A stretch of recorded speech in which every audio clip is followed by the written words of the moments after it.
The day they told me I was worthless, the day they said I'd never amount to anything, echoes of laughter bounced off the walls as I packed my bags.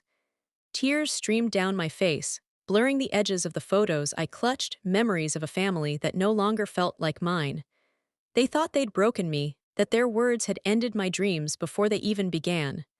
They were wrong. They had merely lit the fuse. If your family has ever made you feel like you're not good enough, subscribe now. Because you are enough, and this story is for you. My family, the esteemed Hargraves, had always placed a high premium on outward success. My older brother, Ethan, was the golden child, a star athlete turned investment banker. My parents, pillars of the community, basked in his reflected glory. And then there was me, Mackenzie, the black sheep, the artist, the one who dared to dream outside the confines of their perfectly constructed world. From the moment I declared my intention to pursue a degree in design instead of business, I was met with thinly veiled disappointment and outright disapproval. A waste of talent, my father had sighed, shaking his head. You'll never make a living, my mother had added, her voice laced with concern that felt more like judgment. Ethan, ever the dutiful son, would offer platitudes about following your passion, but his eyes always betrayed a hint of pity. After graduation, I poured my heart and soul into building a tech startup, fueled by passion and a desperate need to prove them wrong. Late nights turned into early mornings as I coded, designed, and pitched my vision to anyone who would listen. Rejection after rejection chipped away at my confidence, but I refused to give up. I was Mackenzie Hargrave, and I was determined to make my mark on the world, even if my own family didn't believe in me. But the financial strain was immense. I emptied my savings account, maxed out my credit cards, and swallowed my pride to ask my parents for a loan. They refused. We're not going to throw good money after bad, my father said, his voice firm. It's time to face reality, Mackenzie. Your little hobby isn't going anywhere. Ethan, ever the pragmatist, suggested I get a real job and put my talents to better use. Their words cut deep, confirming my worst fears, that they saw me as nothing more than a failure, a burden, a disappointment. I felt like an outsider in my own family. The chasm between us widened with each passing day. Then came the ultimate blow. Ethan announced his engagement to Olivia, a beautiful and ambitious woman from a wealthy family. The wedding was set to be a lavish affair, a celebration of success and social standing. I received an invitation, but it felt more like a summons. My parents expected me to attend, to play the part of the supportive sister, to smile and congratulate Ethan and Olivia on their good fortune. I knew they wanted to parade me around, to show their friends and colleagues that even the black sheep could be tamed, but I couldn't bear the thought of being the object of their pity and condescension. At the rehearsal dinner, surrounded by their friends and acquaintances, I felt the weight of their expectations crushing me. My mother pulled me aside, her smile strained. Mackenzie, darling, try to be happy for your brother, she whispered, her eyes scanning the room. And please, try not to talk about your project. It's not exactly appropriate for this occasion. My stomach churned. I excused myself and stepped outside, desperate for a breath of fresh air. As I stood on the patio, I overheard a conversation between Ethan and Olivia. Honestly, I don't know why they even invited her, Olivia said, her voice dripping with disdain. She's such an embarrassment, always with her head in the clouds. Ethan chuckled. Don't worry about Mackenzie, he said. She's harmless. Besides, it's good to have her here. Makes us look more compassionate. The person I trusted most, my own brother, was one of them. The air caught in my throat, each word a physical blow. I stumbled back inside, my carefully constructed facade crumbling around me. The noise of the party seemed to fade into a dull roar as I made my excuses and fled, the weight of their betrayal pressing down on me. I spent the next few weeks in a haze of despair, replaying their words in my head, each repetition twisting the knife a little deeper. Sleep became a luxury I could no longer afford, replaced by endless nights of staring at the ceiling, the mocking laughter of my family echoing in the darkness. My startup, already teetering on the brink of collapse, finally succumbed to the pressure. The office, once a symbol of my dreams, was now a stark reminder of my failure. I laid off my small team, each goodbye a fresh wound. I watched as they packed their belongings, their faces etched with disappointment and uncertainty. I felt like a fraud, a charlatan who had led them astray. The weight of their futures, now uncertain because of me, settled heavily on my shoulders. I closed the doors, the silence deafening. The dream was over. I tried to talk to my parents, to explain the pain I was feeling, but they dismissed my concerns as self-pity. "You need to toughen up, Mackenzie," my father said, his voice devoid of empathy. "Life isn't fair. You need to learn to deal with it." My mother offered platitudes about resilience and perseverance, but her words rang hollow. They couldn't understand, or perhaps they didn't want to. They were too invested in their perfect image, their carefully curated world, to acknowledge the cracks that were forming beneath the surface. Ethan, meanwhile, remained aloof, offering occasional words of encouragement that felt more like condescension. He seemed more concerned with managing my perceived failures than with offering genuine support. He would call to check in, but the calls felt performative. He would ask about my job search, but his tone implied he already knew the answer. I started avoiding their calls, retreating further into myself. Desperate to salvage something from the wreckage of my life, I started freelancing, taking on odd design jobs to make ends meet. The work was unfulfilling, a far cry from the passion and creativity that had fueled my startup. I spent hours hunched over my computer, churning out soulless designs for clients who didn't appreciate my talent. The money was barely enough to cover my expenses, and I found myself falling further and further behind. My apartment, once a sanctuary, became a prison. The walls seemed to close in on me, suffocating me with their silent judgment.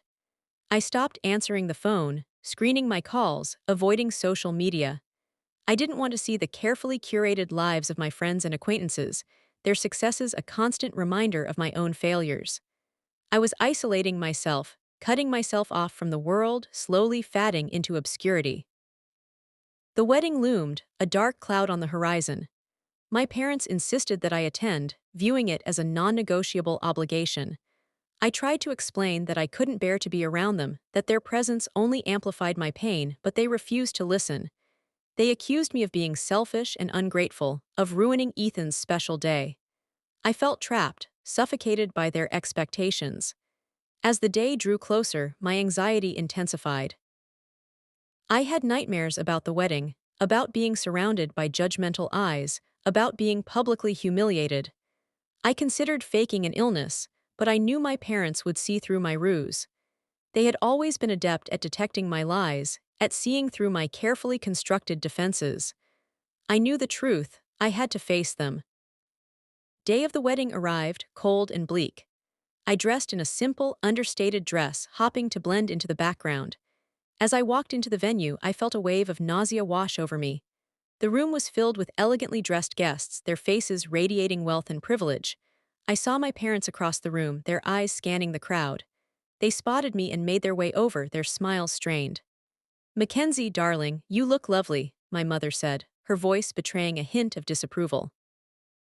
"Try to have a good time." My father nodded curtly, his eyes cold and distant. I felt like an imposter, an intruder in their perfect world. During the ceremony, I sat in the back row, trying to avoid eye contact with anyone. As Ethan and Olivia exchanged vows, I couldn't help but feel a pang of bitterness. They seemed so happy, so confident, so secure in their future. I wondered if they ever thought about me, about the pain they had caused me. I was reaching rock bottom. But they were about to find out what happens when they push someone too far. The fuse was lit, and the explosion was coming. The reception was a blur of forced smiles and empty conversations. I felt like I was watching a movie of someone else's life, a life I desperately wanted but knew I could never have.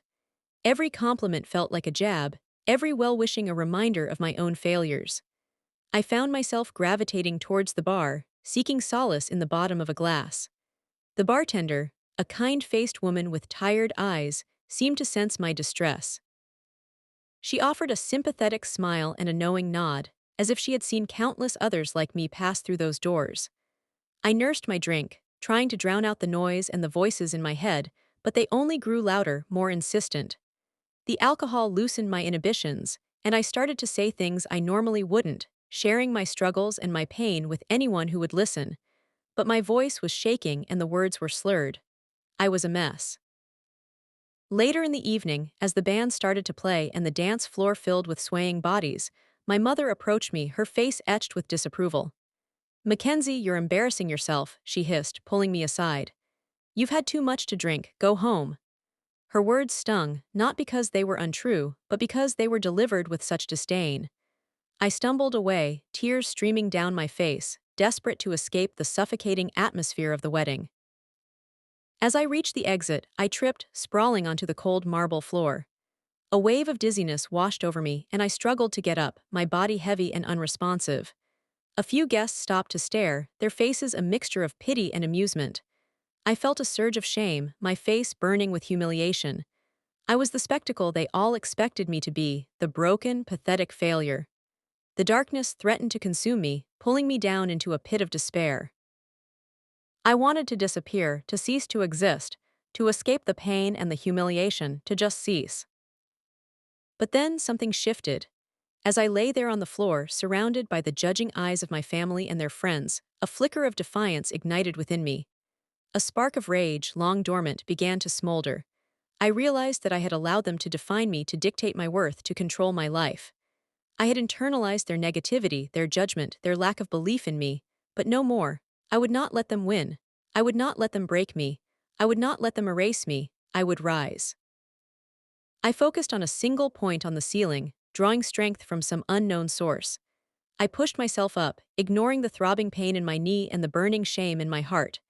I straightened my dress, wiped away my tears, and took a deep breath. I looked around at the faces staring back at me, their expressions a mixture of curiosity and concern. I met their gaze, one by one, and I smiled. A genuine smile, not a forced, brittle imitation. A smile that said, "You may think you know me, but you have no idea what I'm capable of."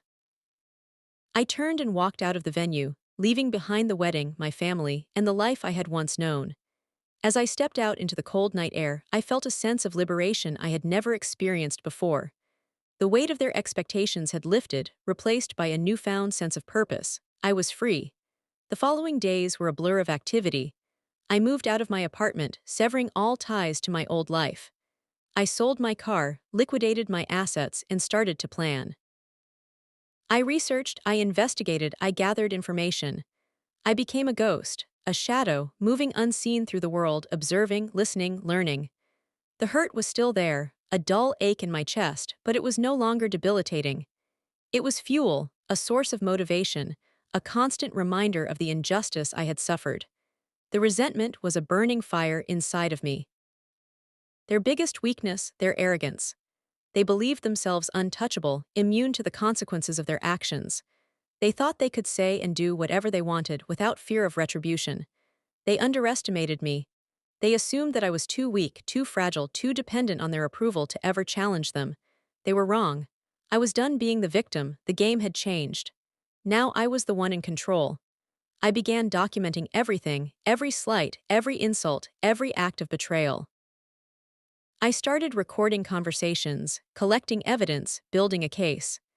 I was methodical, meticulous, leaving no stone unturned. I knew that I couldn't rely on emotion, on anger, on revenge alone. I needed proof, irrefutable evidence that would expose their lies and their hypocrisy. It would be precise. It would be calculated. I smiled, a cold, hard smile that didn't reach my eyes. The time for tears was over. The time for action had come. They had mistaken my silence for weakness. They were about to learn just how wrong they were. My family thought they broke me, but all they did was teach me how to fight back. And I was about to show them that I was a very, very quick learner. The day they tried to bury me was the day they planted the seed of their own destruction. The seed had sprouted. It was time to harvest. I became a ghost in their lives, a silent observer. They went on, planning parties, celebrating milestones, oblivious to the storm gathering around them. I, meanwhile, meticulously documented everything.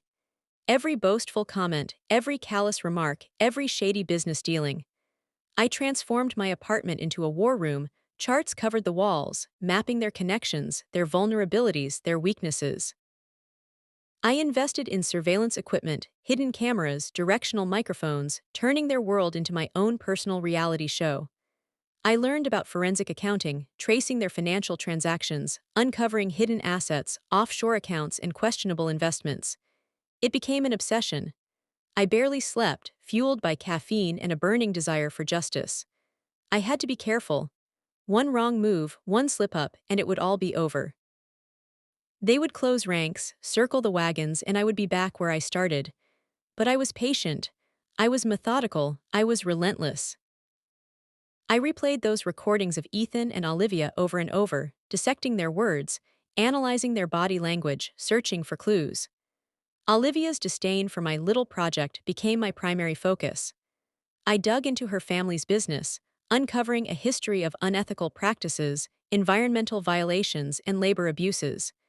They were ruthless, cutting corners, exploiting loopholes, all in the name of profit. Ethan, the golden boy, was just as complicit, turning a blind eye to their transgressions, benefiting from their ill-gotten gains. He thought I was harmless. He thought I was stupid. He was about to learn that underestimating me was the biggest mistake he'd ever make. The wedding video became a goldmine. Every interaction, every speech, every toast was a piece of the puzzle. I enhanced the audio, amplified the background conversations, revealing secrets and lies that they thought would remain hidden forever. There were close calls, moments when I thought I had been discovered. A misplaced camera, a suspicious email, a chance encounter. But I was always one step ahead, anticipating their moves, covering my tracks, erasing my presence. It was like a chess game, each move carefully calculated, each countermove precisely executed. I even started to mimic their online personas, creating fake social media accounts, infiltrating their inner circle, gathering intelligence from their friends and associates. I learned about their fears, their insecurities, their deepest desires. I knew exactly what buttons to push, what levers to pull to bring their perfect world crashing down around them. The law was my shield and my weapon. I researched defamation, libel, slander, knowing exactly how far I could go without crossing the line. The truth, I discovered, was a powerful weapon. I just needed to wield it with precision. The anticipation was almost unbearable. There were moments when I wanted to abandon the plan, to confront them directly, to unleash my rage. But I knew that would be a mistake. I needed to be patient. I needed to wait for the perfect moment, the opportune time when they were most vulnerable, most exposed. And then I would strike. The freelance work continued, a necessary facade to maintain appearances. I even took on a project designing their wedding website, a final act of deception, a chance to gather more information, to plant a few digital Easter eggs. It was a twisted form of irony, creating a beautiful showcase for a marriage built on lies and deceit. But it also gave me access to their guest list, their vendor contacts, their entire network. The day was approaching, the day they would finally face the consequences of their actions. I had everything in place. The evidence was compiled, the documents were verified, the witnesses were lined up. All that was left was to execute the plan. I sat in my apartment, surrounded by my research, my recordings, my weapons of choice. I felt a strange mix of emotions: excitement, fear, anticipation, and a deep sense of satisfaction. I was ready. My family thought they were untouchable. They were wrong. I was about to expose them, and the world would finally see them for who they really were. The storm was coming, and it was going to be biblical. The linchpin of their empire was Olivia's nonprofit, Hope and Harmony. Ostensibly a charity for underprivileged kids, it was a sophisticated money laundering operation, siphoning funds from the family business into offshore accounts, dodging taxes, and lining their already overflowing pockets. The proof was buried in the charity's annual reports, discrepancies so blatant they practically screamed fraud. Hours melted away as I pieced together the puzzle, cross-referencing bank statements, invoices, and donor lists. The deeper I dug, the more disgusted I became. They weren't just greedy, they were preying on the vulnerable, exploiting children for their own personal gain. This wasn't just about a stolen idea anymore. This was about systemic corruption, about abuse of power, about pure, unadulterated evil. The nonprofit was a house of cards, and I was about to be the wind that blew it all down. I knew exposing the charity would not only ruin Olivia, but it would also implicate her entire family, including Ethan. The domino effect would be catastrophic: triggering investigations, lawsuits, and possibly jail time. But I couldn't just hand over the evidence to the authorities. That would be too easy, too clean. I wanted them to suffer, to feel the same humiliation and despair that they had inflicted on me. I wanted to watch their perfect world crumble around them, piece by agonizing piece. So I crafted a plan, a meticulously designed trap that would lure them into a false sense of security before springing shut with devastating force. It revolved around the annual Hope and Harmony Gala, a lavish fundraising event attended by the city's elite. It was the perfect stage to expose their crimes, to unmask their hypocrisy, to deliver my revenge in a spectacular fashion. I started by anonymously leaking snippets of information to a local investigative journalist, a seasoned reporter known for her relentless pursuit of truth. I fed her just enough to pique her interest, hinting at financial irregularities and questionable practices within the charity. I knew she would dig deeper, that she wouldn't rest until she uncovered the full story. While she was busy investigating, I focused on infiltrating the gala itself. Using my design skills, I created a stunning promotional video for the event, showcasing the charity's supposed accomplishments and highlighting Olivia's philanthropic efforts. But hidden within the video were subliminal messages, subtle visual cues that hinted at the truth. Financial numbers that flashed for milliseconds, newspaper headlines about unethical behavior, all designed to plant seeds of doubt in the minds of the audience. I even volunteered to help with the gala's social media campaign, gaining access to their online platforms and communication channels. I started posting carefully crafted messages, creating a sense of excitement and anticipation for the event. I subtly amplified the journalist's investigation, sharing her articles and blog posts, driving traffic to her website, and encouraging people to ask questions. The pressure was mounting. Olivia and Ethan were starting to get nervous. They could sense that something was brewing, but they couldn't quite put their finger on it. They dismissed it as paranoia, as the result of their own guilty consciences. But the truth was closing in, slowly but surely. The date of the gala was fast approaching, and I could feel the tension building to a fever pitch. I finalized my plans, double-checking every detail, anticipating every possible contingency. I even secured a seat at the event, disguising myself as a potential donor, eager to witness their downfall firsthand. The night before the gala, I received a frantic call from Ethan. He was desperate, his voice trembling with fear. He had seen the journalist's latest article, an exposé that detailed the charity's financial irregularities. He knew that the walls were closing in, that their carefully constructed facade was about to crumble. He begged me to meet him, to talk, to explain.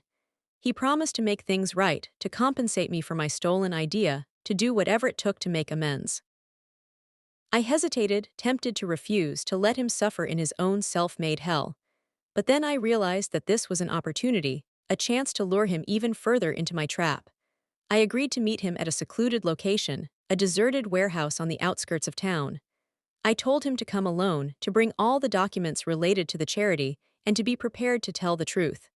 I hung up the phone, a cold smile spreading across my face.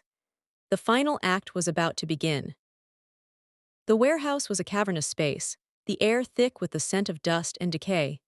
Ethan arrived, his face pale and drawn, a thick briefcase clutched in his hand. He looked like a cornered animal, his usual confidence replaced with a desperate fear. "I don't know what you've heard," he stammered, his voice barely a whisper, "but I can explain." I simply smiled, a predatory glint in my eyes. "Oh, I think I know everything, Ethan. Every lie, every betrayal, every dirty secret." I gestured to the briefcase. "Why don't you show me, lay it all out on the table?" He hesitated, his eyes darting around the warehouse as if searching for an escape. Then, with a sigh of defeat, he opened the briefcase, revealing stacks of documents, financial records, and incriminating emails. As he began to babble about accounting errors and misunderstandings, I activated the hidden camera I had concealed in my jacket. Every word, every gesture, every desperate plea was being recorded. The truth was about to be unleashed. I let him talk, allowing him to dig his own grave, until he had laid bare the full extent of his crimes and Olivia's. The time had come. "It's a compelling story, Ethan," I said, my voice dripping with sarcasm. but I think the world deserves to hear it too. I pulled out my phone and pressed play. The warehouse speakers blasted out a recording of Ethan and Olivia, gleefully plotting to steal my project. Ethan's face crumpled as he listened, his eyes wide with horror.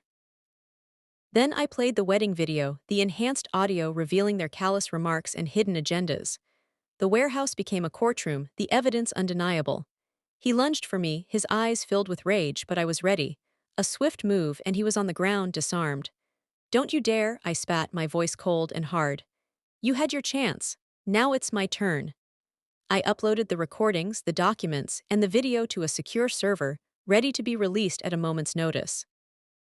Then I calmly walked out of the warehouse, leaving Ethan to wallow in his despair. I had played my part, and now it was time for the world to witness the truth. Following evening, the Hope and Harmony Gala was in full swing. The city's elite were gathered, dressed in their finest attire, sipping champagne and congratulating Olivia on her philanthropic endeavors. I watched from my disguised seat, a sense of grim satisfaction washing over me.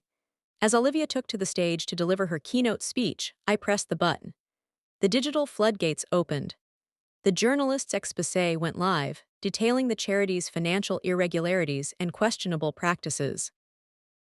The promotional video, with its subliminal messages, was released, planting seeds of doubt in the minds of the audience. And the recordings from the warehouse were sent to every major news outlet in the country. Chaos erupted. Phones buzzed, whispers spread, and faces turned pale. Olivia's speech faltered, her composure cracking under the weight of the accusations. The truth was out, and there was no escaping it. The dominoes began to fall. Donors withdrew their pledges, sponsors pulled their support, and the charity's board members resigned en masse. The police arrived, launching an investigation into the charity's finances. Olivia and her family were escorted from the premises, their faces etched with shame and disbelief. Their perfect world had crumbled, their reputation ruined, their future uncertain. The fallout was swift and devastating.